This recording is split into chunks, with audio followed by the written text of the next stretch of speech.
What's up, guys? Here we are back with another episode of the ABNF Podcast. I'm here with my buddy Nick. Nick, how we doing, man?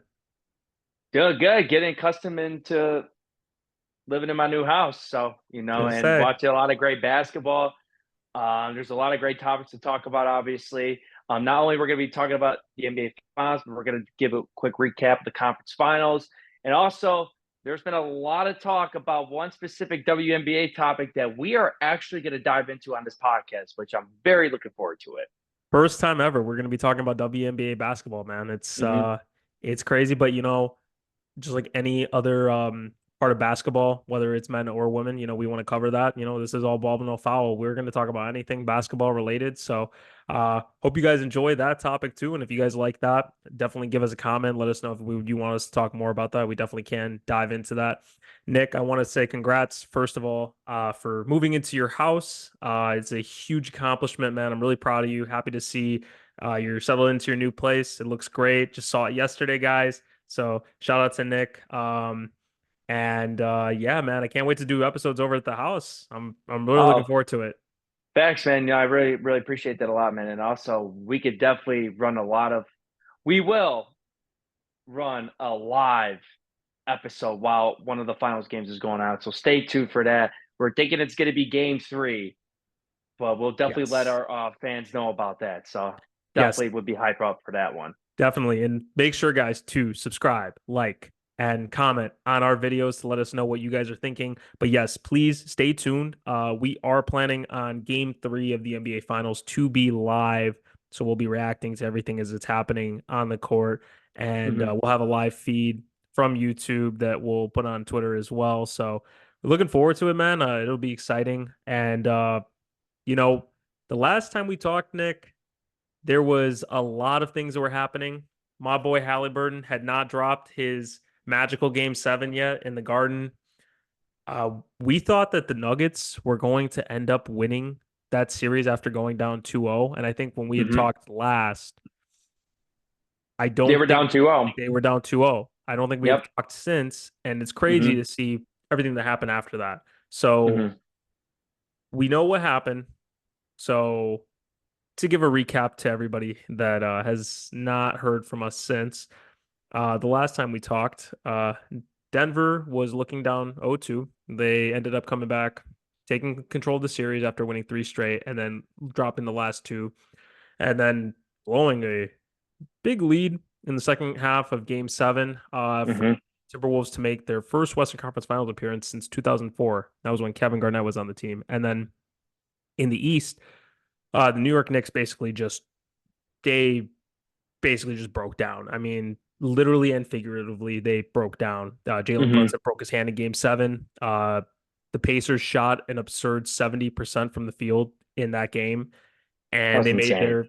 they made their first Eastern Conference Finals appearance since they had Paul George on the team. So another big accomplishment for this young Indiana Pacers team.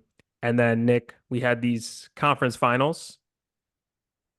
How did we feel about that? Because I know we didn't really have an episode to talk about the conference finals, but how do we feel about each series? Um, it went as I expected. Um, we talked a lot, and a lot of people were obviously on the Minnesota train after beating the Denver Nuggets. Rightfully so, defending champs, beat the game 7 on their home turf. That's major respect, obviously, especially a game that Anthony Edwards really struggled, 6 of 24 from the field, and a bunch of other guys stepped up on that team. But we talked before, and what did I tell you? I said Dallas was going to win this series because they got 2 guys in crunch time that could go get it. Besides Anthony Edwards, I don't know who you could really rely on. And not only that, and I tell you this all the time, Graham, you will never win a championship with Rudy Gobert as your starting center. I don't care how deep your team is. He cannot be your starting center if you want to win a championship. They picked on him, picked on him, picked on him. And Luka and Kyrie just went ballistic. And obviously, Anthony Edwards struggled a lot in the series. He only had one good game. And you brought up Karl Anthony Towns a lot to how he had to average at least 25 points per game if they want to have a chance to win this series. He might have scored, I don't even know if he scored over 25 once. He had one He good game, though. He had he the had bounce one back good after game. 3-0. He had Yeah. the one good game. It was game 4. Um, Yeah, they had the perfect game plan for Anthony Edwards. Dallas defensively, this is that's something that no one's really been talking about. Everyone's just been talking about, Kyrie and Luka, and rightfully so. I mean, honestly, it is the best tandem in basketball right now. And honestly, it is the most talented, not the best, not the best. The best backcourt is Steph and Clay of all time. The Hmm. most talented backcourt in NBA history is Luka and Kyrie. I We've agree never with had a that. backcourt that these two could just absolutely go get it. And you have two guys that absolutely had no weaknesses in their offensive game. They literally had no weaknesses in their offensive game whatsoever. And obviously, Derek Lively's been huge. He missed one game, but came back for game 5. Gafford's been huge, especially defensively. PJ Washington's knocking down threes. Hardy's giving you production off the bench, scoring. I really, really like this Mavs team. The defense, what they did on Anthony Edwards those first few games was tremendous, man. They kept him out of the paint. They made him shoot a lot of contested jump shots. And obviously, Karl Anthony Towns was just completely horrible. Was completely horrible. Rudy Gobert was team kept getting put on the island. Look, we saw what happened in game 2 when Luka hit that game-winning three. As soon as they switched, I'm like, oh, that's game. You just knew that was game over from there. Everybody knew. Even Jay Yeah, McDaniels knew. yeah. And not only that, like Minnesota's a great young team. They'll be Mhm. back for sure. But Anthony Edwards, man, I love your confidence, man. I love what you're doing for the game of basketball, man. But you should have kept your mouth shut about Kyrie Irving and how you were going to guard Kyrie Irving. That was a really bad mistake. And Jaden McDaniels, you're speaking like that after winning one game down 3-1. Look what happens with Luka did in the first 8 minutes of that game. Then man had 20 points. He scored more points in the first quarter by himself. He outscored the Minnesota Timberwolves. The game was over in the first quarter. It Oh yeah, reminded me of what happened in Game 7 in Phoenix. The game was exactly over. my thoughts. Game was it was over. They like the fans. Nobody in the arena was saying a word after the first quarter. The game was already Oh over. no. Yeah, credit to Minnesota, for sure. And obviously in the Eastern Conference, real quick, everyone pretty much knew Boston was going to win the series, but it's very unfortunate to see your man Tyrese Halliburton go down. I think Indiana should have won game 1. Oh I yeah, personally had Boston 100%. in 6 going into this thing, and I had Dallas in 7. But I was surprised both series end very, very quickly. But yeah, man, what was your thoughts on the conference finals? I gotta say this right now because I wanted to say when you were bringing up Anthony Edwards and all the talk, bring gas. That's basically what Kyrie told him the whole series, Mm-hmm. and I was really shocked of how this series turned out. Not because I didn't think that Dallas could win. I did have Dallas winning this series. Mm-hmm. I thought it was going to I felt like be. we were the only two. Everybody was on the Minnesota train after they beat Denver. I just for me the biggest thing like I've been saying to you all these playoffs and I've said it on the podcast. I don't believe in Karl Anthony Towns. I have not believed in Karl Anthony Towns. He's a talented Mm-hmm. player. I'm not going to give him that. But bro, when you're saying you Mm-hmm. shoot 1,500 shots, bro, just stop the cap, man. 1,500 shots, your arms are dead. Nobody's shooting 1,500 shots. I don't care who you are, but to say that you're shooting that every day, bro, No, he's actually in you 1,500. shot Maybe less than 30. 500. Yeah. Maybe Yeah. 500, not That's 1,500. No yeah. way. You shot Mm-hmm. less than 30% in the first 3 games of the series after saying some crazy shit like that. Mm-hmm. Don't come at me with that. Um yeah, I will like I said, he needs to be scoring 25 points per game as the second best player on this team because Ant Edwards was literally the only playmaker in this series for the Timberwolves. Who Yeah, else and he was was off. providing? Yeah, Yeah, he that's he was off. I mean, Mike Conley maybe gained some moments here and mhm. there. McDaniels gave some good production. Game 1 was hitting all those threes. Oh yeah. Um, but yeah, I mean, they just couldn't get that much consistency on offensive end of the floor. And credit Dallas, man. Everybody always, just like I mentioned earlier, everyone talks about Luka and Kyrie, but no one mentions his defense and how good this defense really is. Obviously, you got two twin towers. They don't start obviously together, but Gafford and Derek Lively are so similar in a lot Mhm. of ways, especially on the defense end of the floor. They are very, very elite at rim protecting. And PJ Washington was a huge move at the deadline. Grim, you talked about it. I picked the Knicks that had the best deadline when we had that topic, and you I took do the remember Dallas that. Mavericks. And now going back on that topic, if we could run that back, I'm you gonna were go get the absolutely clip. right I'm on gonna the get the money. clip. I'm gonna get Yeah, the clip. yeah, go get the clip because you were absolutely right. I mean, absolutely 100% right. Just And get I gotta in get this one. Eli, you mentioned something about Grant Williams earlier, right? about how he was out of shape, right? So I put the Mavs as my deadline winner, and I'm gonna explain for two exact reasons. One, they got some much needed size that they've desperately been lacking in the Luka Doncic era. I mean, when you really think about it, they tried to bring in a guy like JaVale McGee last year and thought that was going to work, and he honestly barely played. They've been playing mostly Dwight Powell at the center since Luka has gotten into the league. I know they had KP for a little bit, Mhm. but Kristaps Porzingis is not a traditional center. He's a pick and pop type of player, like shoot the three. He'll come in sometimes for maybe like a putback dunk and stuff, but he's not a post player. The fact that they acquired PJ Washington and Daniel Gafford, who I think Daniel Gafford, as a Chicago fan, I know I said I was happy because we got some good pieces, and at the end of the day, Troy Brown was not a good piece. I'll Oh, just be terrible. honest. That was a terrible trade. I know we got Daniel Tice, which I liked. I liked at the time, but Daniel Gafford was just coming into the league. I think he had a lot of energy, athletic, and I mean he's been serviceable for Washington since he got traded there. And the fact that they only had to trade Richaun Holmes and a first round pick, which it's owned by OKC, which means it's going to be a late first round pick. And that's all you had to give up. Richaun Holmes has barely played this year. He played like 10 minutes a game, which was about the same he played last year in Sacramento. And they're 3-0 since the trade deadline. I'm just going to say this. They beat OKC by 35. Nick, I know we've already talked about this in this episode, but the lack of size, when you finally get size like that, it does make an impact on your team. And PJ Washington too is no scrub. I know he's been a guy in Charlotte for the last couple of years that's just kind of been there. But I do think that it's going to help because again, at the end of the day, be outside of Derek Lively, you don't really have a lot of like size on this team. And Luka, you have enough star power. You have Luka, you have Kyrie. Tim Hardaway Jr. is going to probably be the sixth man of the year the way he's playing right now. And the fact that you're getting some interior defense too, because the Mavs this year ranked 26th in defense, and you're getting a guy who's averaging 2 blocks a game, which is seventh in the NBA. And you're going to also have a pick and roll partner with him because he loves to do lobs. And then you also have a guy in PJ Washington who could get you like 15 to 18 points a game too. This is really going to make the Mavs a sneaky team, I think, in the Western Conference. Personally, just because of the star power, Luka was able to lead the Mavs to the Western Conference Finals just 2 years ago. And I think that what he has right now is better than what he had then.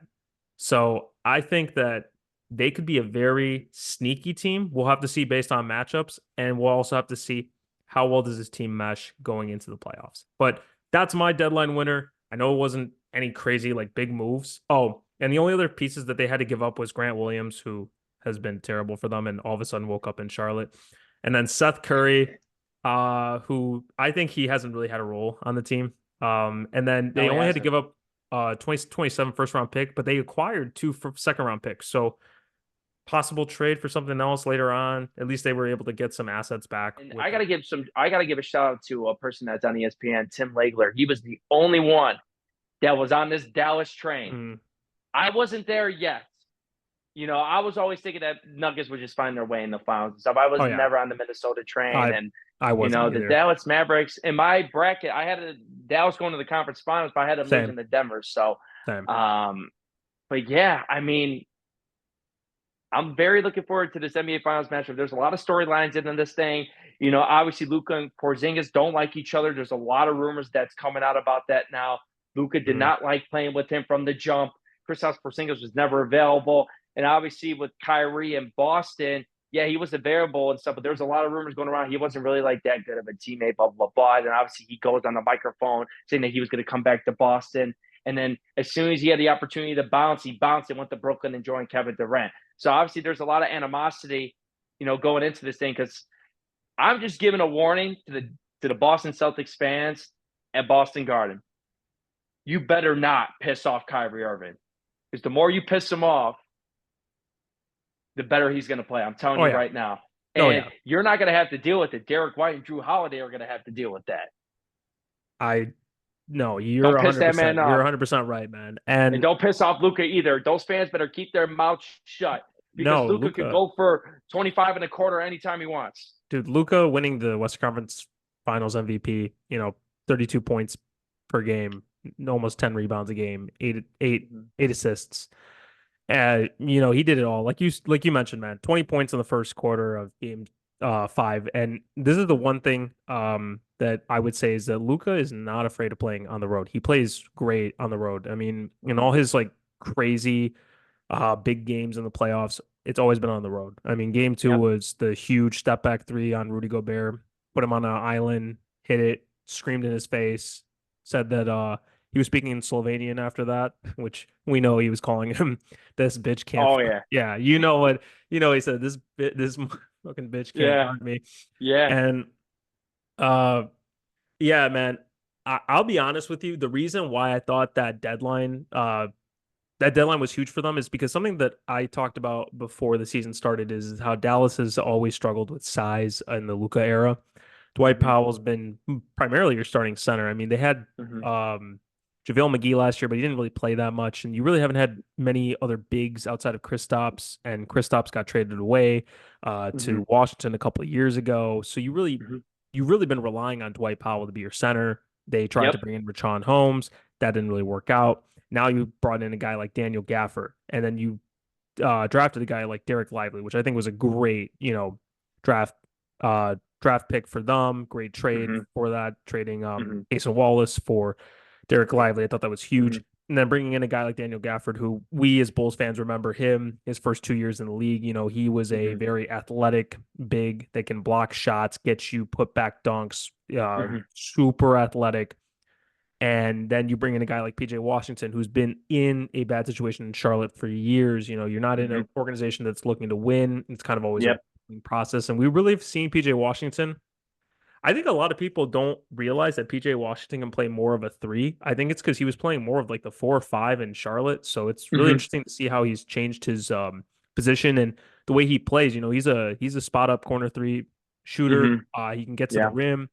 He's been great for them. And Mhm. Derek Jones Jr. was a good sign in the offseason. Nobody picked him up, but look at him. I mean, he's been a great wing for them. Again, another guy that's been getting a lot of lobs from The Luca. Bulls could have definitely used him Yeah, I again. mean, it's the tale as old as time, Nick. And the Bulls You know how drafted it Gafford works. too. You know And the how it Bulls works. drafted Daniel Gafford. I Funny know. how this shit really works. Oh, you know how it works, man. Every time that a Bull player goes to another team, they look amazing. And it's going to be the thing that we always unfortunately have to see every year. But I'm Yeah. happy for Dallas, man. And I had Denver just like you going to the finals. I never Mhm. thought Dallas I thought Dallas could make the conference finals, but Yeah. other than that, I didn't think that they were going to really, show up in the way that they Mhm. did Yeah. throughout these playoffs in terms of being able to make it to the finals. Yeah. It to me, what also is crazy about this whole situation is this was a finals matchup I don't think any of us would have saw coming. Like we knew Boston was the best team in the East, Mhm. and that wasn't a surprise when they won. And now when you look at, where we're at now, this is going to be the situation where Jason Tatum and Jaylen Brown have to be the best players in this series. Because if they do not and they lose, this is going to be the end of this Celtics core. And that's my hot take. But the only reason I say that is because you are not going to run it back with both of those guys again right So you think now. they try to trade Jalen Brown? Because they definitely ain't getting rid of Tatum. I think that, I said this earlier. This might be crazy for me to say this. Look at a team like the LA Clippers who are going to be desperate this offseason because you're going to have a guy like Paul George who might not want to stay. You're Mhm. going to try and facilitate some type of sign and trade because he has a massive contract. So that's the Mhm. hard part with trading him. But Mhm.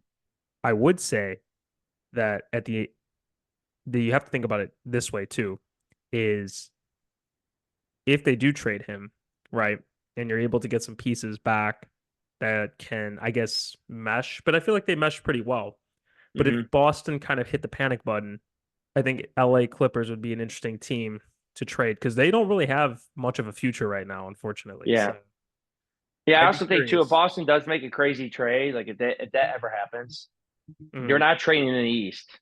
It's going to be a Western Conference team. They are not going to trade in the Eastern Conference. Oh They're yeah. not going to do that. No, I mean, Boston going into this finals is obviously the clear-cut better team from top to bottom. If you really look at it from that standpoint, I mean, their Mm, bench is better. What's going to be very interesting, Dallas is going to need Tim Hardaway Jr. in this series. Now, he didn't even play in the conference finals, really. I don't know if he was hurt or they just weren't playing him. They just like the current rotation that they were playing with, just in mm, that series specifically. I think they're going to need a little bit of more size because obviously, Kyrie is smaller. If they play Hardy, he's smaller. They're going to pick on him in the post a lot. I think we have a very good idea how Boston is going to line up defensively against this team. mm, But it's going to be my question is how is Dallas going to line up defensively? Now, these are two really, really good defensive teams, but obviously mm. Boston's got the size advantage here, especially like with their guards and their forwardish play. Obviously, Dallas has two good defensive 7-footers in Gafford and Lively, obviously, but who's going to guard Brown? Who's guarding Tatum? Who's guarding Holiday? Who's guarding Derek White? These are questions that the Dallas Mavericks and Jason Kidd better figure out quickly because I feel like there's going to be two outcomes in this finals. Mm, Either Boston wins in the gentleman's sweep, this goes quick, mm. or somehow Dallas wins in 7. Those are Okay. two outcomes that I personally see can go down.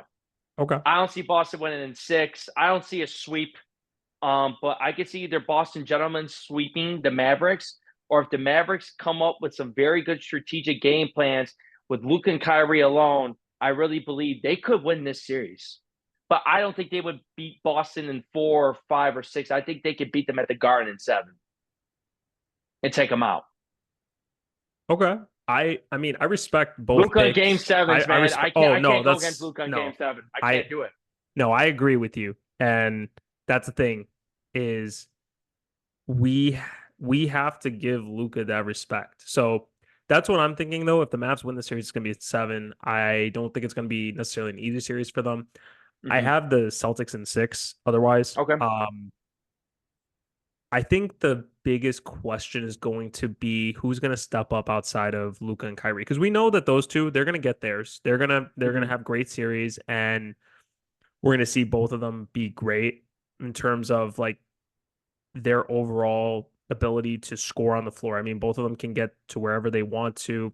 I Yeah. don't think that Mm-hmm. you're going to be able to contain both of them. You might be able to stop one of them with double teams, but you're going to have the other guy that's going to be able to go off. And I think this is like the first time that we've seen, Luca with a guy that can match his offensive production. Mm-hmm. He hasn't had that. And I think because we didn't really see that last year materialize, especially because right after the trade deadline, a lot of things happened. So this is our first full year getting to see Luca and Kyrie together. I think that their size down low, depending on Kristaps Porzingis' health, I think that's going to be a huge factor, Nick. Yes. I Mm-hmm. think that if Kristaps is not at 100%, they're going to still be able to get to the rim, get their easy lobs. They were averaging 7 lobs a game against the Timberwolves, and that's a team that has big size in like defensively. Mm-hmm. With Rudy Gobert, obviously, Cat's not a crazy defender. Neither is Naz Reid, but they're not the worst Mm-hmm. defenders. I just Yeah. think it's like outside of Kristaps, who are they gonna throw out there? Luke Cornett, Al Horford, who's 38 years old. Those are going to be the Yeah. keys. How Yeah. much can Boston limit Derek Lively's minutes? How much can they limit Daniel Gafford's minutes? Are they going to Yeah. force Dallas to really play to their size and Mhm. having Maxi Kleba out there as your 5? Mhm. Is that going to happen? And then for Yeah. Mhm. Boston, my question is going to be, so I think when you were asking, let me answer this first. When you were asking the questions about like who's going to guard who, I definitely think that Kyrie's going to have to guard Derek White. I don't think there's really anybody else he could guard because everybody else is bigger, I like you agree. said. Mhm.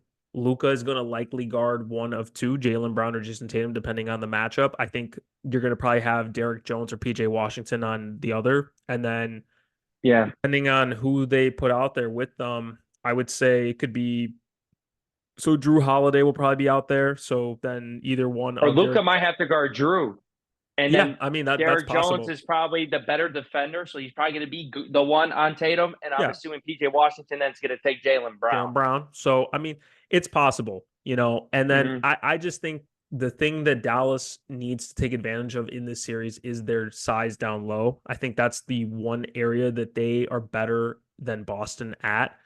But if Yeah. Kristaps is healthy, man, dude, that's going to be tough because that five is going to be nasty. If he can Yeah. be the stretch five that they need him to be, Hmm. I mean, look at how well they did this year. 64 and 18. This team was built to make the finals. Yep. And this is my question for Boston. What version of Jason Tatum are we going to get? Because I'm at the point where we've seen two versions of him. We've seen the version of Jason Tatum we see almost every playoffs where when the moment matters the most, he does not show up. Now, not to say he's never shown up in the playoffs at all, because if we remember in 2022, game 6 of the Hmm. Boston and Milwaukee series, he had a great game, dropped 50 points in the game against the Sixers last year in the playoffs. And then in the Eastern Conference Finals, I will give him his credit. He played great, and he Yeah. was one of the reasons why they made that huge comeback in game 3. So I can't say Jason Tatum Hmm. hasn't been better, but when I look at the first round and the first half of the second round, Hmm.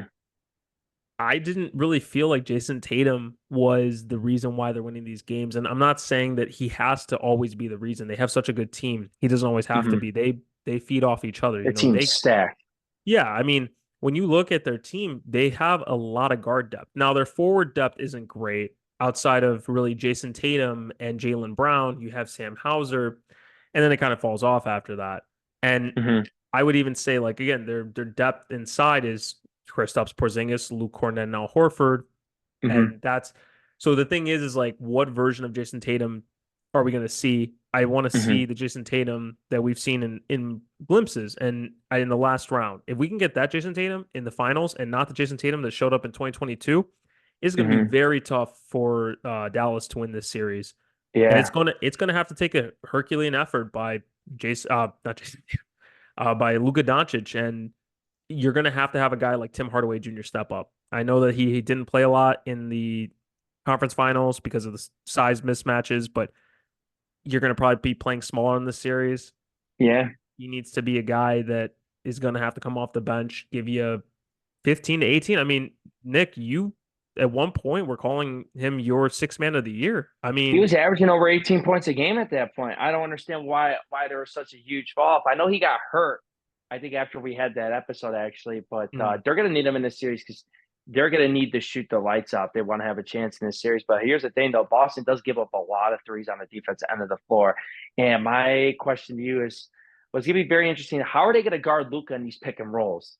Are they going to trap him right away? Because I feel like if they double him, especially with Derek Lively, when he rolls to the basket, he's very elite at passing too. So like when Lively's in the game and stuff, I feel like they might double when Gafford's in the game, but when Lively's in the game, I don't think they're going to double. I think they're going to try to make sure Drew Holiday gets over the screen or Derek White, whoever's guarding them, so they don't get these mismatches with either Horford or maybe even like a Kristaps Porzingis. I don't think they're going to want him on the island right away. Um, I personally don't believe he's 100% healthy because reports earlier saying that he would even be available to like game 4 or 5 of the finals. Now they're saying he's going to be available for game 1. I think maybe he's like 70, 78, 75-ish percent ready. And I think they do need him because hypothetically speaking, I believe if Kristaps Porzingis was out for the whole series, I think Dallas wins the finals. I think Dallas would win the championship if Kristaps Porzingis wasn't healthy. But just like you said, it all comes down to Kristaps Porzingis' health. mhm. I think and Tatum this year, his points have gone up in every round. Versus when they made the finals 2 years ago, his points went down every round. So Tatum is going in the right direction for sure. And Jaylen Brown is playing pretty good basketball. Drew Holiday was giving you great stats in Eastern Conference Finals as well. And Derek White as like a fourth, fifth option, giving you almost 15 points per game. Like this team from top to bottom is loaded, man. Pritchard, Yeah. Hauser, they got guys that get lighted up off the bench too. They hit a lot of threes. They shoot a ton of them. Um, I wonder though, I'm not going to lie to you, if these games do get tight, I trust Dallas more than Boston in the fourth quarter. Mm. If it's like a 2, 3, 4, 5 point game, because you know what Luka and Kyrie are going to do. Boston, they just I don't know what they do in crunch time. Now and people are like, well, they came back a lot against Indiana and stuff like that. But yeah, I mean, Indiana was turning over the ball like no tomorrow. in these games. Like they blew. It should have been Yeah. 2-2. They blew a lot of these games. They blew a lead. They blew a double-digit lead in every single game. So it's like, was it really Boston or was it really just Indiana just choking up the joint? If you want to be honest with that, but and honestly, Boston hasn't faced any competition either. They've been luckily enough to not having to go through any adversity. These teams that they're playing, these guys have been getting hurt. It's not their fault. No. I mean, the dominoes just fell perfectly for them. You know what I mean? And Oh look yeah. at the road that Dallas had to go through to just get to the finals. You played a pretty good Clippers team in the first round. I mean, you had to play the number 1 seed Oklahoma City Thunder. Then you had to play Minnesota. Guess what? You didn't have home court advantage in any series, and they made it No. all the way to the finals. Now Dallas doesn't have experience. Kyrie Irving's the only player on his team that made it to the finals. Nobody else has experience, but obviously Luka has experience in Euro. He made it to the European Championship, and that's a Mhm. huge thing out there as well. I don't think Luka is going to get affected by the moment, but Kyrie Irving's leadership is something that's not being talked about either on this team. He is the leader of this team, even though obviously Luka is by far the best player on this team. There's no question about it. But Kyrie's leadership has really uplifted so many players on this team to just let them play their game. 100%.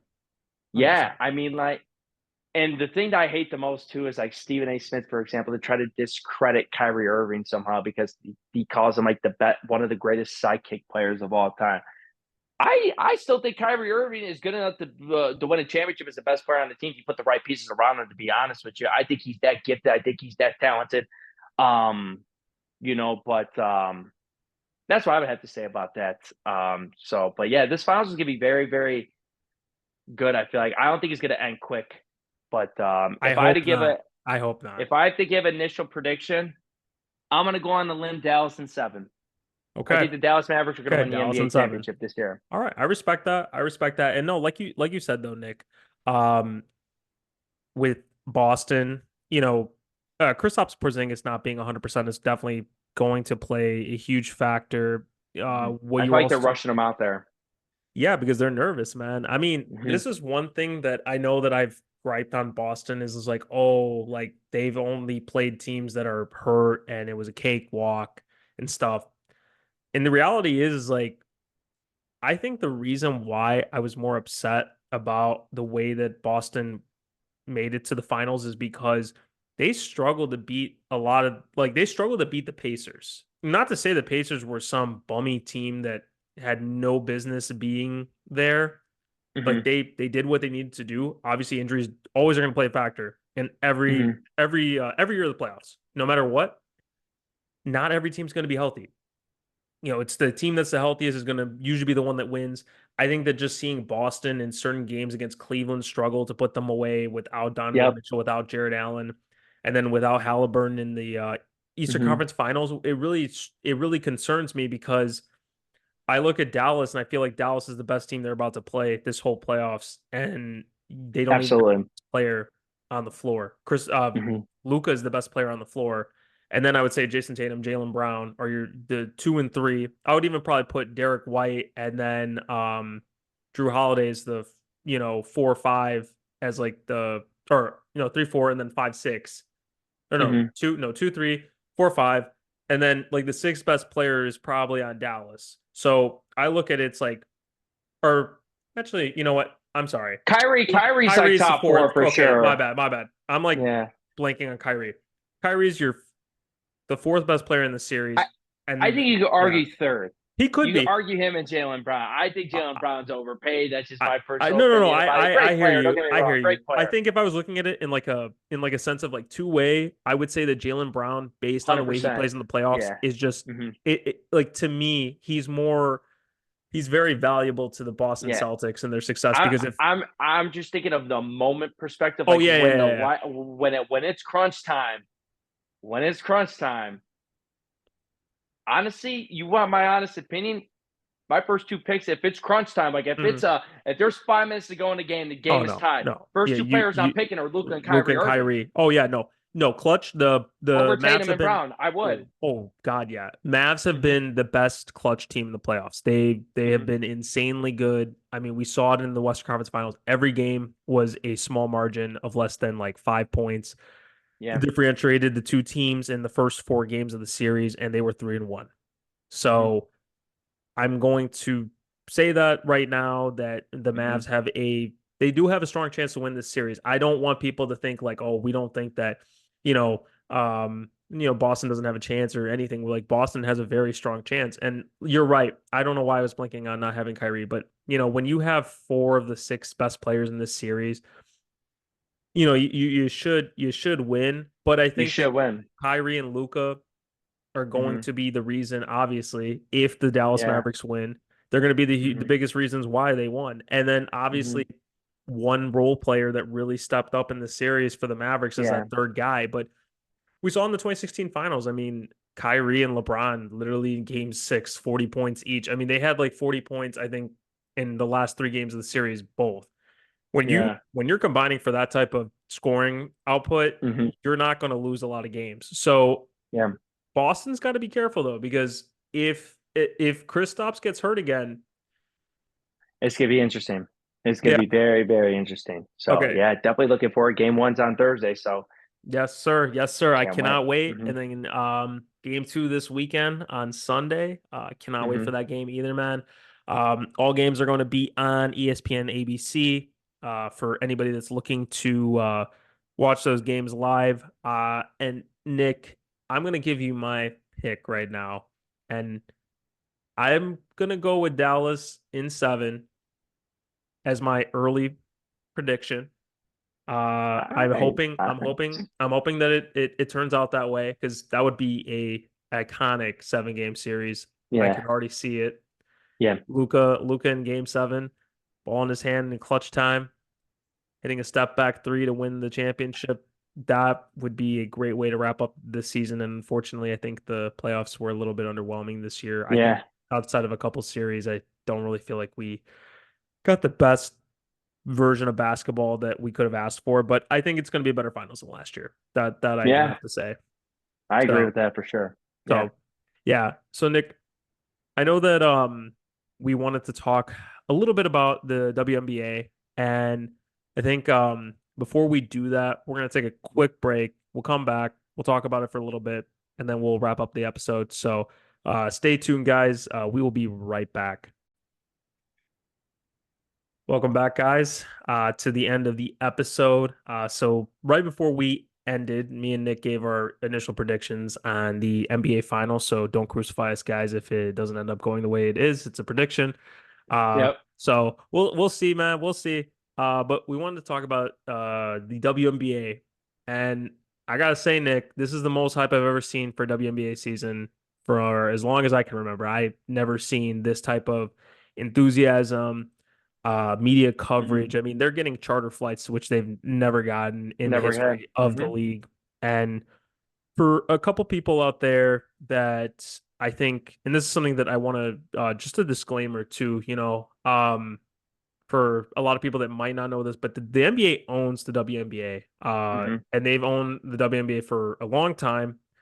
And a couple of years ago, the NBA was contemplating on shutting it down because the WNBA loses the NBA money. They're not a A profitable lot of money too. organization. Hmm. And I think that the whole pay gap, I understand that. I totally get that. Caitlin Clark, we're looking at her as this version of like the Larry Bird, Magic Johnson era of the WNBA, and we're expecting them to make more money because of how much the men make. But in Hmm. reality, the league is just not profitable, so it's hard for the league to be able to pay them the correct salary that they should be Hmm. getting. They are Yep. professional athletes. At the end of the day, I definitely agree. Caitlin Clark should be making more than $200,000 in a 4-year period, because a average role player on the NBA makes what, probably $10 million or The more. 15 man on the bench probably makes about half a mil. At Probably. least, at least, Yeah. probably Probably more. Maybe vet minimum, 750. vet minimum's like 1.1 million, I think. So Must be I nice. for 1 year. I mean, so that stuff I understand, but I Hmm. just wanted to just kind of like highlight that real quick, because I feel like there's a lot of a misconception about this, and it's Hmm. just more because I think a lot of people just don't really know that much about the WNBA, so they just don't really know what's going on. But Nick, I'm gonna let you go on first. I know there's been a lot of talk. ESPN Oh had yeah. big day yesterday. I'll tell you, Monica McNutt, she went off on Stephen A. On that episode. I mean, that clip is out there for everybody to see, which was very, very interesting. We're not going to talk about obviously who we believe is right. We're just going to give our take based on the play in itself and the player from the Chicago Sky, hip checking Caitlin Clark when the ball wasn't even in play. So I see it from both sides. I actually talked to a lot of girls that played like college basketball, like yesterday, just talking about this stuff, right? So you see it from one aspect of there is definitely jealousy. Not many WNBA players are liking this whole thing about Caitlin Clark because not only she's like the superstar and stuff like that, but there's been plenty of superstars in the past in the WNBA that never got their shine. And you're seeing this rookie just walking in and everyone's calling her the savior of the league and this and that. It kind of looks like how LeBron was walking into the league at 03. No one really liked the guy. Or it's kind of like when Tiger Woods burst onto the scene in the PGA Golf Tour. Everybody hated Tiger Woods. Remember that nobody liked Tiger Woods, but then they appreciated him later. You know what I'm saying? Because of all the money that was coming in and their pockets were getting deeper and stuff. And I think they're tired of the media talking about her all the time. They're tired of talking about how she's the so reason why they got these charter planes, blah blah blah blah, this and that. So I definitely see the jealousy of that, and also I just think they have to respect it at the same time. I mean, Caitlin Clark, the style that she plays, it's kind of like how Steph Curry changed the game of basketball. It's the way that she plays, like she plays just like Steph. I'm not saying she's going to accomplish as much in the WNBA as Steph has in the NBA. It's just the playing style of it, and her going to a small school in Iowa. Iowa's basketball program was literally dog shit. No one ever heard of Iowa women's basketball until Caitlin Clark burst onto the scene. They made it to back-to-back national championship runs, and all the ratings, the Elite Eight, the Final Four, the national championship, they're like 12 million plus views because of Caitlin Clark. She's the star. They hate it, but at the same time, I think they should respect it because you can't mess this up, right? Because just let her be the star. Let her get the credit. But guess what? She's putting more money in your guys' pockets. Now you're getting charter flights. It's not just because of Caitlin Clark either, though. I mean, they had a good, rookie class. Obviously, with Angel Reese, the big from South Carolina, Cameron Brink, Camila Cardoso. Yeah, there's a lot. There's a lot of good names, and obviously, there's been players in the past like Diana Taurasi. There's a lot of great players that should have got their shine that they never got the recognition that they deserved, and I think that's why everybody's looking at Caitlin Clark the wrong way. But I think they should just appreciate now that time has finally come where people are tuning in. They are selling out arenas now. They are making more money now. Certain girls are getting shoe deals now. I mean, Caitlin Clark is one of them for sure, but I guarantee like maybe an Angel Reese down the line. There's going to be a tons of WNBA players are going to be getting, shoe deals and stuff like that. But I just want to go to the play real quick. That hip check was absolutely bogus. By far not a basketball play whatsoever. And obviously, when you play Caitlin Clark, of course, I like the physicality of basketball. I think, to be honest with you, like I've watched a WNBA game recently, not a full game. It's low-key more physical than the men's game now. They let the women's get away with more than the men's game. Oh, absolutely. So I appreciate it from that standpoint too. The women's, they actually talk a lot of shit. They play with a lot of passion. The physicality is there for sure. But I think there's just a way of going about it. Like, if you want to give her like a little like forearm as she's coming across, maybe try to go through her screen or something like that. But you don't just hip check somebody when the ball's not even in play. And my question is, I don't know if you saw Matt Barnes' comments. Where the hell are her teammates? If that was me that had the ball on the sideline and you hip check my player like that, guess what? Yeah. I'm sorry. I'm throwing the ball right at your face and we're about to fight. I mean, she's the star of the team. Where's you like, it blows my mind how nobody literally did anything. And the ref is sitting right there. They didn't even go review the play. It just blew my mind overall, man, to be honest with you. And Angel Reese stands up clapping this and this, blah, blah, blah, blah. Like it was a great thing that she did. And like, I'm like, come on, man. Like, I get it. It's the competition. I like the shit talk. Obviously, they don't like that Caitlin Clark is the superstar. That's fine. You have to go about it the right way. Show it to her on the court that, hey, she's not the only star on this court. I'm just as good, if not better than her. You know No, what I'm saying? I You agree have to with you. go. You I have to take agree. it from that standpoint. You don't just hit check somebody. Yep. That's just my thing about it for sure. Oh And yeah. I heard that WNBA player, she has a history. She was a top 5 pick, I believe. Yeah, I don't know what year she got kicked off a team, she did. and then she was playing in Europe, and then she got kicked off of that team or something, and then she came back, played with the LA Sparks, and something happened. So like she's been bouncing around. She definitely has a history. But and the thing with me too, real quick, is that girl. You say that you don't want to take any questions in the media, right? Mhm. But why then? Why 20 minutes later you're talking shit on social media on X? Why you posted about Caitlin Clark then when you tell the media flat out, oh no, I'm not answering no Caitlin Clark questions. No, if you want more fame and you want more money, I'm Mhm. sorry. That means there's going to be more media coverage. That means you're going to have to answer tough questions sometimes. It's not going to just be all pretty stuff. It's part of your job. You're a professional. The media comes, Oh yeah. honestly, the media is one of the biggest parts of how you are getting paid and how you handle the media, Yeah, things yeah, like that. yeah. Obviously, Angel Reese declined talking to the media too. She got fined, and obviously the team itself got fined for letting Angel Reese not speak to the media and stuff like that too. So, like I said before, I definitely see where players are coming from that standpoint, but at the same time, there's certain ways of going about it and not just cheap shotting somebody. Yeah, I think that play honestly reminded me of what Pat Bev did to Lonzo Ball's first game of his career. I don't Mm-hmm. really find it that egregious in terms of, oh my God, she ended her life. I feel like, unfortunately, a lot of people that don't really watch basketball that have been reacting to what happened that have no context of the game just Mm-hmm. look at it like she murdered her. I that's how I feel with half the people that react to this, and I think we need to stop making it about race here. I get it. People could tell us, "Hey, you are two white guys. You guys don't understand." And sure, I might not understand in that context, but I can tell you right now, there has been nobody specifically like Caitlin Clark that has come into the game and be able to put that effect on the way that she's doing it. And I can't explain that. I mean, it could have been anybody. I mean, Yeah. when we look at it, I understand. Any basketball is a predominantly black sport. There are white Mm-hmm. athletes that play in it, but let's be honest. Predominantly in the NBA, I believe it's 85 to 90% of the league is black, and then the rest is like white, Hispanic, Asian, but mostly European, European stuff like that. Mm-hmm. and that's the thing. I think I think the jealousy thing is interesting, for sure with this topic. And I think the play, yeah, flagrant foul should be called. I thought that they did call flagrant foul, but I think they I, did, but they didn't look at the monitor right away. so That it, was my thing. Like the ref is right there. I just don't understand how you just point blank don't see somebody get hip checked like that when you're standing right in front of them.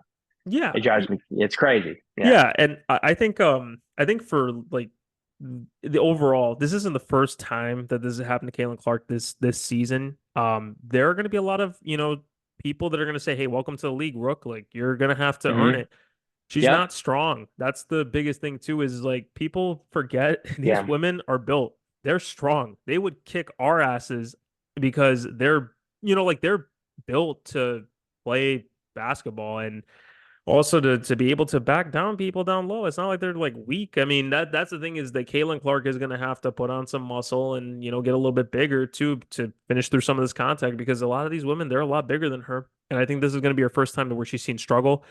Yeah. Kennedy Carter, I will say, it's unfortunately like she's going to be known for this. This is going to be her defining moment of her career, which sucks because everybody's going to go back to this play because this is what ends up happening. Mm-hmm. And if Caitlin Clark has a great career, they're gonna just remember, oh, this was your rookie year. You remember Kennedy Carter when she did this to you, and Kennedy Carter might end up having a long career, but she also might make a lot more money because of Caitlin Clark. And I don't think that's a bad thing. That's where I'm getting at. That's what I'm saying. Ride I the don't, wave. I don't, Ride the wave. I Don't think mess it's, it up. and yeah, I do think, I just think with this topic too, it's kind of crazy because, like I said when we first started talking about this. The WNBA is not profitable. They want to become profitable. The Mhm. way that this league is going to continue to go, and you're going to have longer seasons, you're going to be able to just play in the WNBA season. You're not going to have to play year round because a lot of these girls are playing in overseas. I mean, even Brittany Griner was playing overseas, and that was like where the whole situation where she got into trouble in Russia started Yeah. because she was playing Mhm. for there. And Yeah. that's something that I think a lot of people need to remember is like they're not making that kind of money. Like this is No. they want to be able to do that. Kelsey Plum has made a comment about it before. I know that she's not the only one that has, but she's been the most notoriable in that aspect. And Nick, I gotta ask you too. Um, Mhm. do you feel like this Angel Reese, Caitlin Clark rivalry could be like the Magic Bird, Larry Johnson rivalry of the 80s, where this is going to really start to elevate and catapult the WNBA into like their like that era of what we saw in the NBA back in the 80s, 90s, and then Ooh. you know, because I've had a conversation with a couple friends about this. Of Yeah. this could be the start of that. Like we could really see that Mhm. the rivalry they had in college, kind of like how Yeah. Bird and Johnson already had that rivalry in college, and then They going played into in the the title pros. game. Mhm. Mhm. And I can see the same thing here. I think Angel Reese she's talented, and I think that she's going to end up having a long career in the WNBA. I think she went to a good city in Chicago. We are a sports town. We're going to support her 100%. I don't condone the play or clapping about it, but Yeah. I agree. it's part of the sport, and I think Mhm. that going to she's going to make herself something. Now, Camila Cardoso, I think, is the better big between the two of them. I But agree. I Chili. think, Yeah. yeah, I think, but yeah, to get you to answer that question though, what do you think? That's very interesting. It could happen. But I think it's going to take a little bit of time because both of these teams are currently not playing really well right now. Obviously, I think the Fever, I think that was their like first home win of the season, I believe, and I don't know what the record is, but it could get to that level if these teams are end up being really, really good.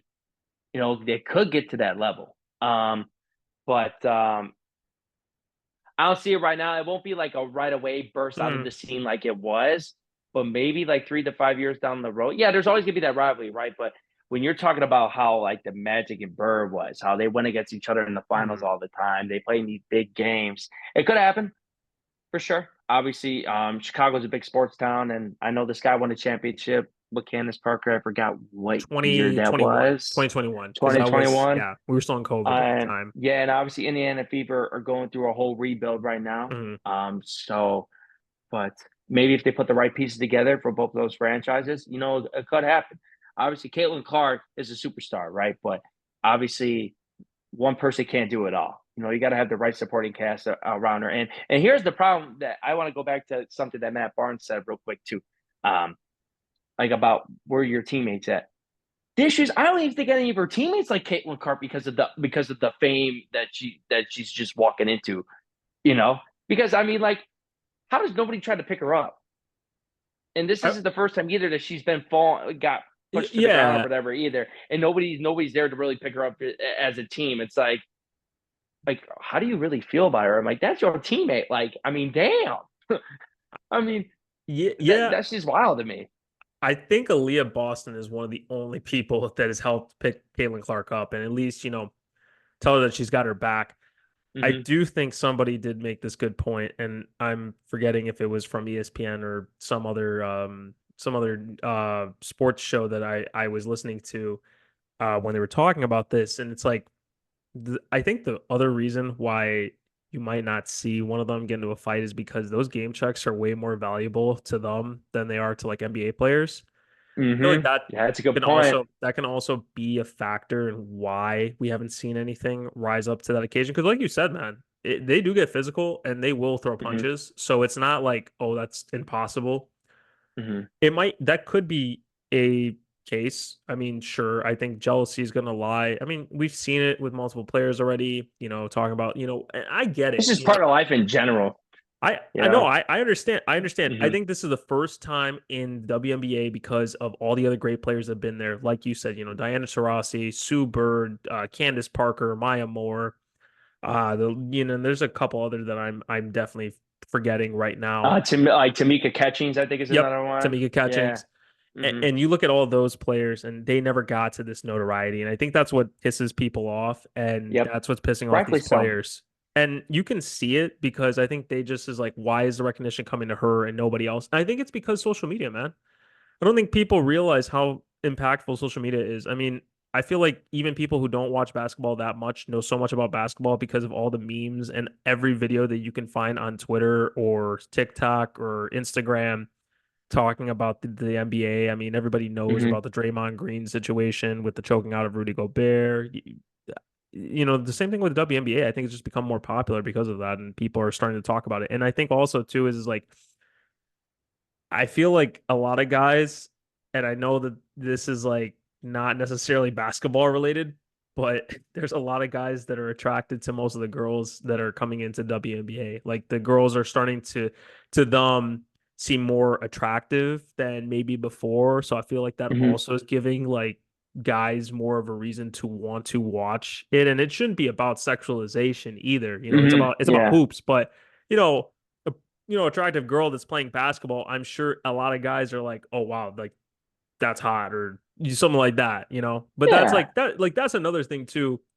And I know that I'm probably gonna get clowned for saying that, but um I like that would be my other thing that I could think about too of I mean, there's why nothing wrong with why you saying there's it because yeah, every girl on this green earth thinks they always talk about how quote unquote sexy Travis Kelsey is. So there's that's nothing wrong with true. what you're saying at all. That's I mean, true. That's true. there's That's girls true. that watch there's girls that watch football maybe or start watching sports all the time because Because they of they so find the and so. players Like for attractive. example, Sure. girls started to watching the Cubs when they were in the Bryant Chris Rizzo Bias era Bryant, because everyone Rizzo, thought Chris yeah. Bryant was the sexiest baseball player in the MLB. Yep. I Like do the remember Kansas that. City Chiefs, everybody think all the girls think Oh Travis yeah. Kelsey's so hot. Yeah. You know what Yeah. I'm saying? No. So I like, I think it's just different yeah, because we never have really done we that don't with we don't we don't do that yeah. like that. Yeah. Yeah, because with sports, it's kind of like we look at sports as like this competitiveness. Like we're not, Hmm. because like as guys, like we're not thinking about it in that aspect. But yeah, no, Yeah. I get what you're saying. Yeah, there definitely are Hmm. people that watch it because they find somebody attractive, and that's fine. Hmm. Yeah, I think I'm really curious to see how this WNBA season goes because like you said, Indiana and the Sky are not necessarily at that It's a level. rivalry in the making for sure, But though. but that's why I asked the question because like it maybe not this year, but I definitely believe that they're going to be better players than Caitlin Clark that are going to come into the league in the next 5 to 10 years. So I feel like right now they are getting to that point where they could be. So I Hmm. think if people start getting invested, outside of just Caitlin Clark and watching the WNBA as a whole and seeing like There's a how lot of good. talented players, man. It really is. So Sabrina's another one. That girl can yeah, ball. she is like a Clay Thompson like knockdown shooter. Like she went against Steph Curry in 3-point contest and she did it from the men's line. She didn't do it from the women's line. She didn't shoot with the women's ball. She shot with the men's ball. So She's I'm a bucket. and oh yeah, no, she is a bucket and I think that she's one of the better players in the WNBA and Hmm. I don't think there's anything wrong with that with saying that either.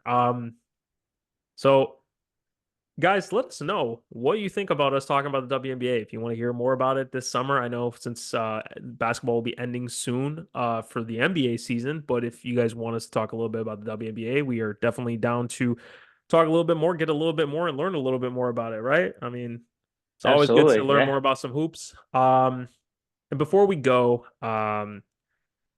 I just want to real quick say thank you guys, as always, for listening to the podcast. Please subscribe, share, let us know what you guys are thinking, and don't forget to continue to watch out for more content. I also want to say, as the founder and proprietor of the NABL, Nick, I know that you are going to be starting your training camps for the summer for the NABL. Do you want to share a little bit about that for the audience so they can share this information out?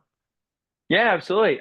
We have our first special needs basketball camp this summer. It's a 10-week program, but it's gonna be on 10 days. So it's gonna be the first 8 weeks are gonna be on Sunday from 3 to 4. Then two Thursday, the last 2 weeks are Thursdays from 6 to 7 p.m. at Fountain Fitness in Carroll Stream, Illinois. It's off of Lies over there. Yeah, we got a lot of kids joining up. We got a lot of former, collegiate players and some like former professional players that have like hooped overseas. They're going to be help coaching and training. We're going to be teaching them the fundamentals of the game. Shooting, passing, dribbling, and we're gonna have a lot of fun shooting drills in there. And obviously, the last week in camp, we're gonna do a scrimmage where the kids are gonna play against us coaches and any family members and siblings that want to join and play. So we are very excited to not only for this camp, but we got a lot of events planned already for early 2025. We haven't dropped those announcements yet. But yeah, looking forward to keep growing out the league, keep growing out the special needs basketball, because I just feel like there's a lot of them that hoop and they deserve to get their shine. They deserve to get the recognition that they deserve, and hopefully with this league one day, we get that's what we're striving for, obviously. So I'm excited for the future, man, of No, this I'm league for definitely sure. excited for you, man. And it's great to see how much you've grown it already since you started a couple of years ago. Love to Hmm. see where it's going to go. The ABNF podcast always is going to support the organization and the message that you guys are standing for. So we continue to salute you, sir, and um, hoping that the future is bright for the NABL, man. So definitely, if you guys uh, want to share this with anybody that you feel would be perfect for the situation, um, please do so. It is a great organization. Nick has done a phenomenal job, so we continue to support him on that. And uh, real quick, too, Nick, I'm really looking forward to the NBA Finals. I'm ready to talk more hoops with you, a lot more Oh yeah, coming very soon. Be on the lookout for our live feed next week. We are hoping to have game 3 as a live reaction for the NBA Finals yes, in sir. in Dallas. This game will be in Dallas, so it'll be a huge atmosphere for Luca. First ever NBA Finals home game. I Hmm. can't wait to see it, man. Yep. So for Nick, for myself, this has been All Ball No Foul. Thank you guys for watching. We will see you guys soon and enjoy the start of the NBA Finals.